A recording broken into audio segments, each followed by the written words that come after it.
It was a wonderful day for the families of Ballymurphy. It was a day in which the innocence of their loved one were recognised by the state for the first time. And it's an incredible situation that it took 50 years for the British system to recognise the innocence of their loved ones who were murdered by the British soldiers back 50 years ago. It's an incredible situation what happened, and some of the stories of those families are so sad.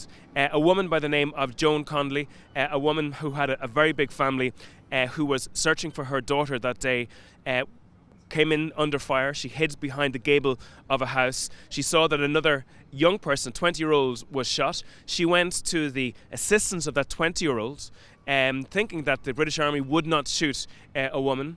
The British soldier shot her through the cheek. And I don't even like describing what happened, but I think it's important that people know.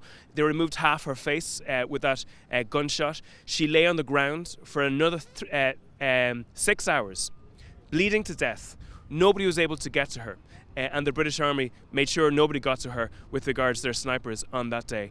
Now, after those people were shot dead, the British Army then defamed them by trying to mix it up and indicate that these people were in some way, some of them were maybe gunmen, or some of them were involved in violence against the British state on that day. And that family had to live with that injustice of the loss of their loved ones and that defamation as well. And that's an incredibly sad thing. And it's the shocking things, I've raised their cases in the Dáil a number of times, and it always strikes me the number of southern politicians who didn't know the details of the victims of the Ballymurphy case. So not only were they defamed and they'd lost their lives, but they were actually discriminated by the southern state, in my view, in death as well. There are many other families that are suffering in the north of Ireland, and the same time as we heard the good news from the inquest, the British Parliament, the English Queen, made a speech indicating that the Tories are now seeking to give an amnesty to British soldiers who were involved in killings such as this.